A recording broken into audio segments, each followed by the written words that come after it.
Caríssimos irmãos e irmãs, louvado seja o nosso Senhor Jesus Cristo e a sua Mãe Maria Santíssima. Vocês hoje me pedem para dar uma palavrinha sobre a verdade teológica do inferno e como pregar isso, não é?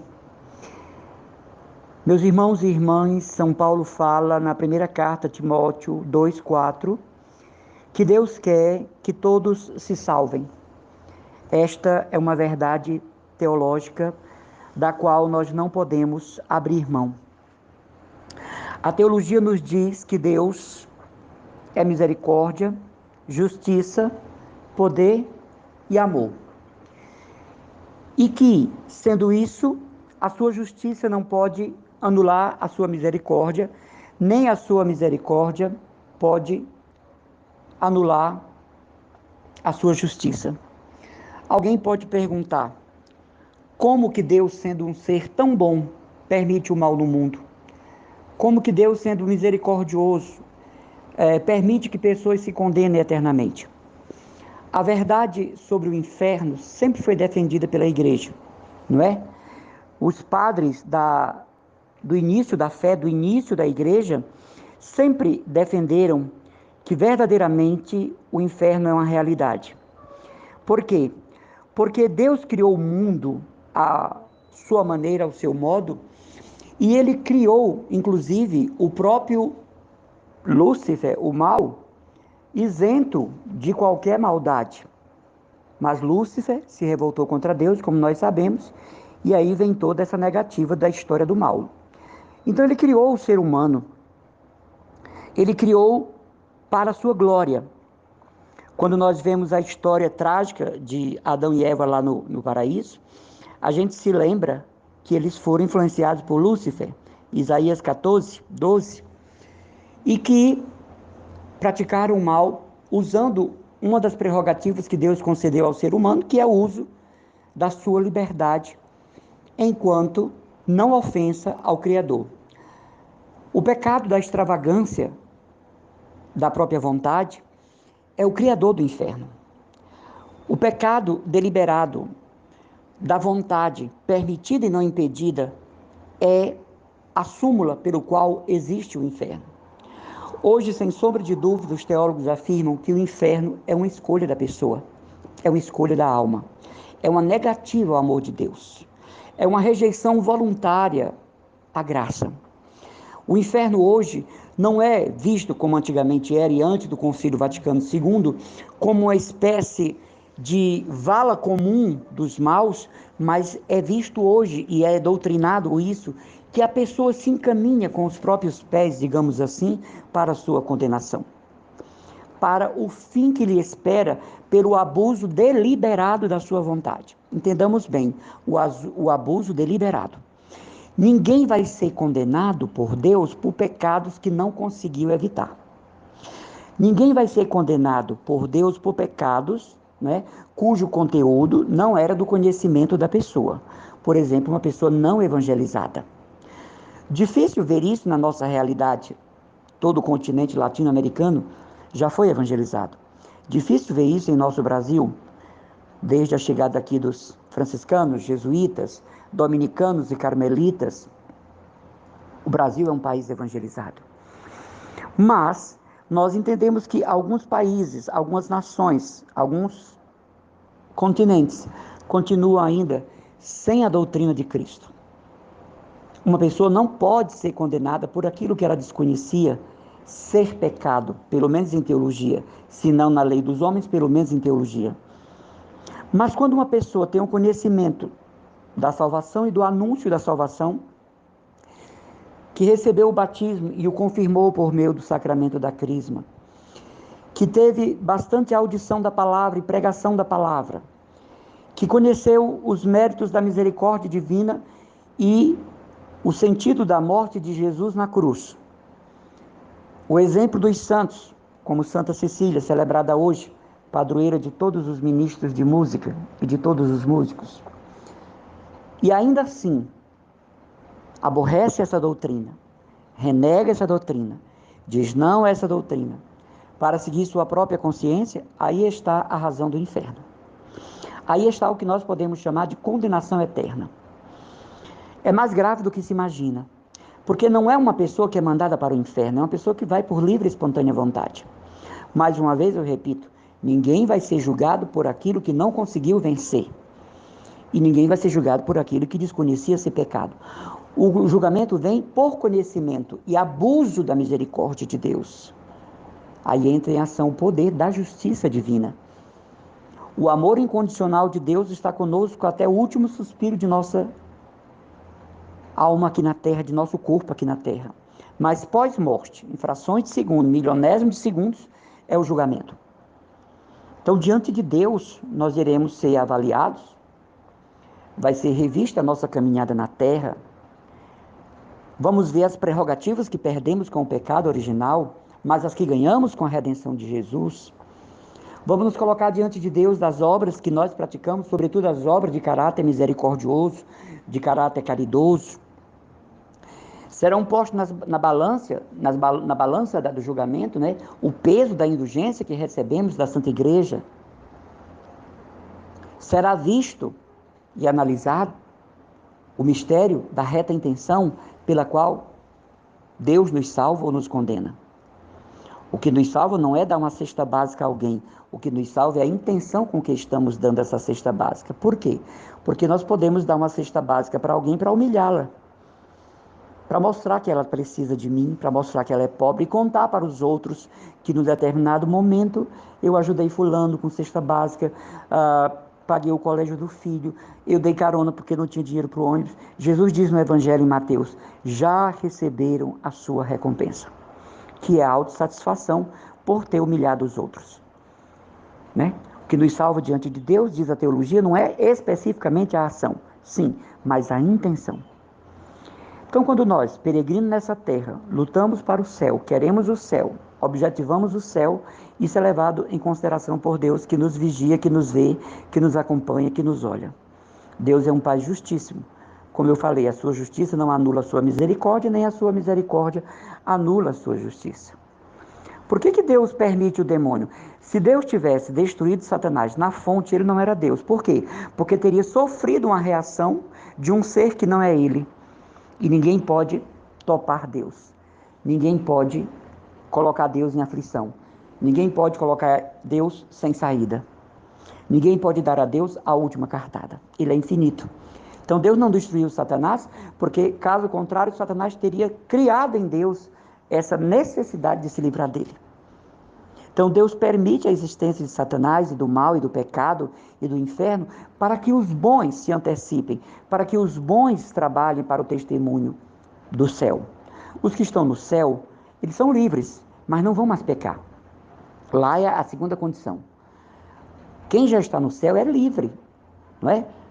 Outro dia uma pessoa, numa pregação aqui em Fortaleza, dizia assim, irmão, é porque diz que vão ficar louvando a Deus todo o tempo. Como é que alguém consegue? Eu disse, mas vocês têm que levar em consideração que não é mais alguém corporal, que sofre cansaço, que sofre sono, que sofre incômodos. São seres espiritualizados, estarão em profundo repouso em Deus e satisfação divina. Então não é o ser cansado, não é a pessoa que não suporta 2, 3 horas de adoração ao Santíssimo. Os que louvarão a Deus eternamente estarão no gozo do seu Senhor, como diz Apocalipse, mas já nessa condição de quem é livre para aquilo. Para quem nasceu eternamente, para aquilo e agora sim, definitivamente pode louvar o seu Criador, livre do peso do pecado, das amarras do pecado. Então falar do inferno é falar de uma escolha da pessoa. Isso é bastante doloroso, porque imaginar que pessoas escolhem, pessoas que não acreditam no ministério da igreja, pessoas que desprezam a doutrina da igreja e por isso mesmo desprezam o evangelho, pessoas que dizem não ao anúncio do evangelho e vão caminhando por conta própria para a condenação, e aí nós podemos falar em autocondenação. Isto sim é que é um mistério doloroso. Deus quer que todos os homens se salvem, até porque nós custamos as dores, a flagelação, a coroação de espinhos, as estações da via sacra na pessoa de Jesus, né? Nós temos em nós os elementos da paixão, que é o preciosíssimo sangue e a flagelação corpórea de Jesus, como instrumento de condenação dos judeus, e do Império Romano por nós. Essa pena capital, nós já fomos perdoados, mas nós seremos punidos pelo abuso dessa pena. Nós seremos punidos pelo abuso dessa misericórdia. Vejamos na nossa vida quantas vezes perdoamos alguém e essa pessoa apronta conosco. Chega um tempo que o senso de justiça que há em nós, limitado, não igual a Deus, vai fazer com que nós saibamos lidar com esta pessoa. Diferente de Deus, que dá todas as chances quantas vezes for necessário. Mas chega uma hora que o nosso pensar e o nosso agir não se submetem mais àqueles comportamentos abusivos de quem faz mau uso do nosso amor, da nossa caridade, da nossa retidão de consciência, do nosso carinho, do nosso apreço, não é verdade? Chega uma hora que nós nos damos conta que está sendo feita uma tradução errada, errônea, do bem que eu faço. Então a gente muda a modalidade. Isso é diferente em Deus. Tantas vezes recorramos ao seu perdão por meio do sacramento da penitência, tantas vezes seremos perdoados. Tantas vezes invoquemos sobre nós os méritos e o poder do preciosíssimo sangue de Jesus, nos será dado. Porém, chega um período em que há um abuso da graça, e aqui os teólogos chamam de ordem da graça. Existe um abuso que ofende o próprio Deus no seu amor e na sua justiça. Deus é justo. Não vai mandar quem não merece para o inferno, mas também não vai dar o céu para quem não merece. Daí porque o purgatório é uma necessidade moral de Deus. Então, meus irmãos e irmãs, por outro lado, essa doutrina nos consola, por quê? Porque se o inferno é uma escolha voluntária, o céu também. Mais do que prêmio, mais do que recompensa, é escolha também. Eu quero ir para o céu, eu tenho necessidade de ir para o céu. O que é o céu? A posse infinita de Deus. É o quebrar o invólucro. Acabou o mistério, agora eu estou nele, ele está em mim para sempre. Então você dissolve o açúcar na água, acabou. Você dissolve o sal na água, acabou. Não pode mais separar uma coisa da outra. Está ali. Nesse aspecto nós estamos vivendo essa preparação para a feliz eternidade. Julgamos que seremos perdoados. Acreditamos que seremos misericordiosamente perdoados. Nós pensamos que, pelos méritos de Jesus e um pouco da nossa virtude, o Pai nos perdoe. Isso é diferente de quem escolheu viver no pecado, que despreza a ideia do pecado e até ridiculariza a ideia do pecado. Sou livre, faço da minha vida o que eu quero, faço da minha sexualidade o que eu quero, faço do meu corpo o que quero. Então não é assim, não é? Essa mentalidade, ela não está em sintonia com o caráter divino existente em nós pelo batismo. Nós somos residências de Deus. Nós somos propriedade do Senhor. Ele habita em nós. Imaginar que o mundo é composto de quase 7 bilhões de pessoas, não é? Pelos dados dos censos aí. Imaginar que Deus ultrapassa esses 7 bilhões de pessoas e vem até mim, um ser único, exclusivo. Eu sou único para Deus.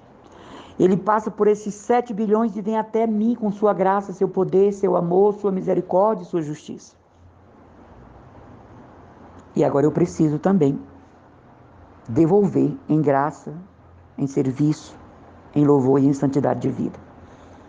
Então, uma maneira de pregar sobre a existência do inferno, além, das passagens que o comprovam na Sagrada Escritura, está justamente, digamos assim, no fato de que a pessoa escolhe para o inferno. A proclamação da Bíblia sobre o inferno é bastante clara.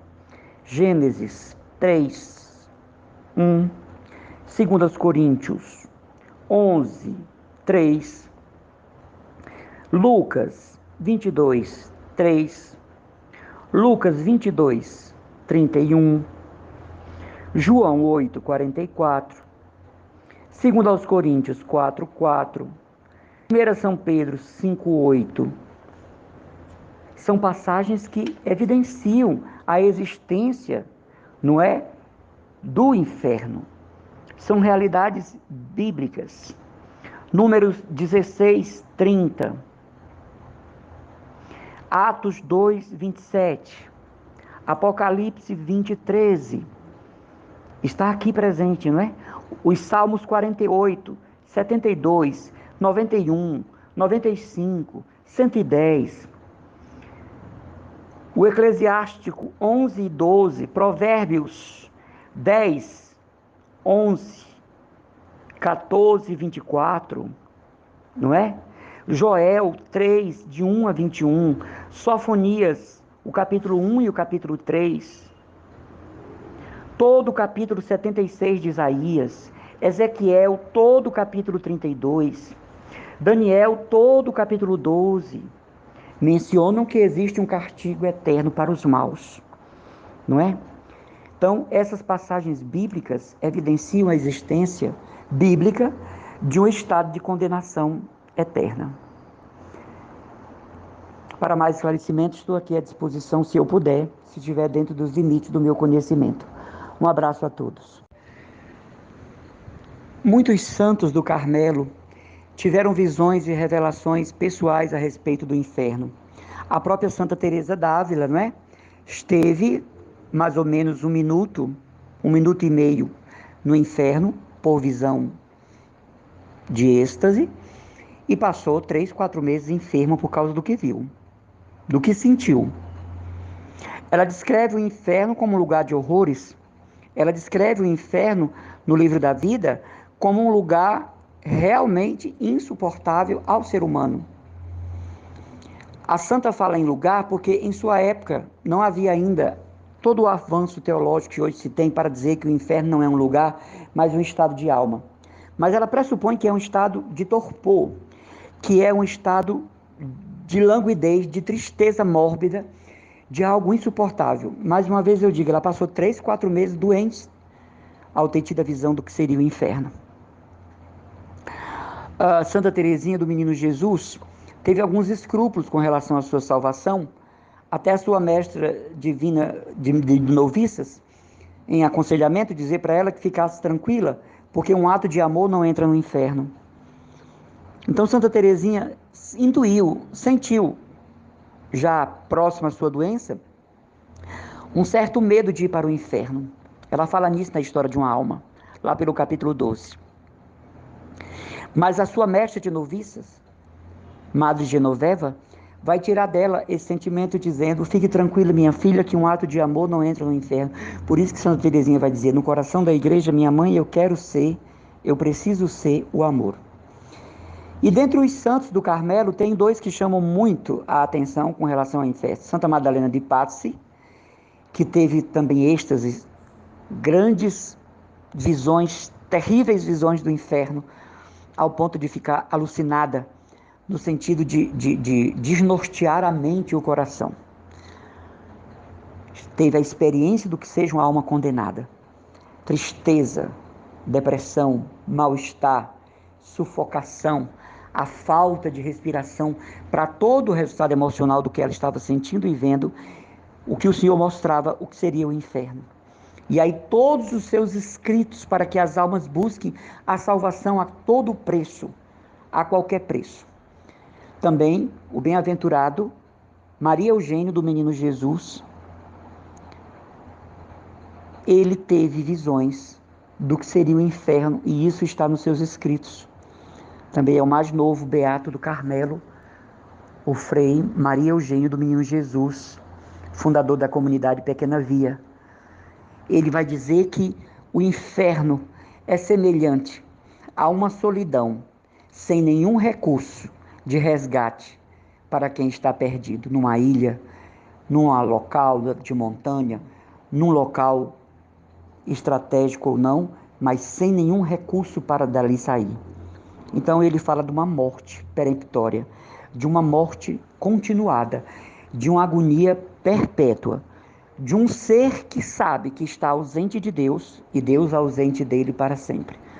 Então, o bem-aventurado Maria Eugênia do Menino Jesus vai dizer que não tem em conta os dias e noites que passou acordado pedindo a Deus a salvação do gênero humano, a salvação da humanidade.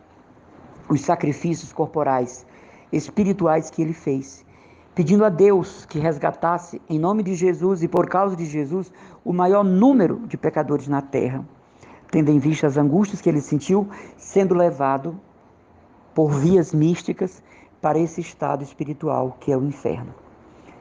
Madalena de Jesus foi outra carmelita que teve revelações próprias de Jesus sobre a fealdade do inferno, a tristeza eterna dos que ali estão. Maria de São Pedro, a grande divulgadora da devoção à Sagrada Face, viu no inferno Satanás debochando da mínima fé que os fiéis tiveram em Jesus na terra, continuamente debochando pela mínima fé que os fiéis tiveram na pessoa de Jesus e agora estavam no inferno por conta própria.